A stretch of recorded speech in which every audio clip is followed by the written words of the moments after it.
Kryeministri Edi Rama, njëkohësisht kryetari i Partisë Socialiste, zhvilloi një takim me shqiptarët e Athinës, të cilëve u kërkoi votë më 11 maj për të realizuar më në fund ëndrrën shekullore të shqiptarëve që të jenë pjesë e Bashkimit Evropian. Rama siguroi se pas zgjedhjeve do të rikthehet në një tur falënderimesh, edhe për të thënë se votat nuk i deshën për të marrë 4 vite më shumë ulur në karrige. Ai tha se brenda kësaj dekade, shqiptarët e Greqisë nuk do të kenë më nevojë për një pasaport greke, pasi do të jenë të barabartë me qytetarët evropian. E moçaleve që fatkeqësisht edhe ju jeni detyruar t'i shihni kur hyni në ato ekranet e telefonave tuaj për të marrë lajme nga Shqipëria. Kur hyni aty për të mësuar se çfarë po bëhet në Shqipëri. Dhe ndër shumë përqeshjet është dhe përqeshja se kur ne morëm detyrën, premtuam 300.000 vende pune dhe sipas tyre kjo nuk ndodhi.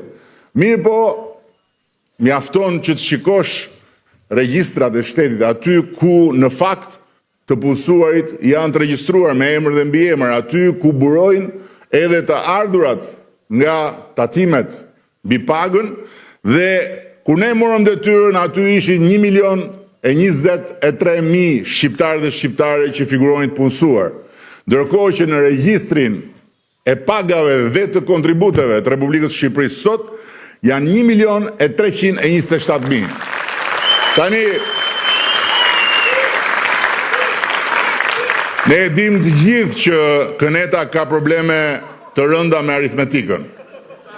Por, unë besoj se aritmetika ashtu siç e kemi mësuar në shkollë, thot se mes 1.023.000 dhe 1.327.000 janë pak më shumë se 300.000 diferencë që janë sot të punësuarit në Republikën Shqipërisë. Pra, në atë Shqipërinë nga ku sipas Kënetës nuk ikte askush, punonin 1.023.000 njerëz, në këtë Shqipërinë ku sipas Kënetës kanë ikur gjithë, punojnë 1.327.000 njerëz.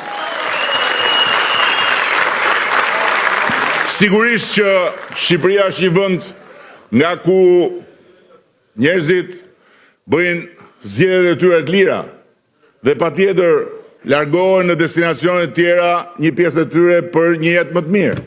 Po si mund ju them unë juve që ju gabuat kur morët përsipër të vinin në Greqi për një jetë më të mirë dhe nuk qëndruat në Shqipëri që të luftonit për atë dheun. Në fakt, duke ardhur këtu në Greqi, ju bët një zgjedhje shumë të guximshme. Ju bët një zgjedhje shumë të vështirë. Ju bët zgjedhjen që të hyni detit në këmbë. Por, jo vetëm që duke bërë këtë zgjedhje ju shpëtuat veten dhe familjen tuaj, por duke bërë këtë zgjedhje ju shtuat fuqit e Shqipërisë atje që të ngrihet më shpejt dhe që të ecë më shpejt. Kryeministri Edi Rama vuri në duke se tashmë shumë prej shqiptarëve, po pyesin veten nëse do duhet të kthehen në Shqipëri apo jo.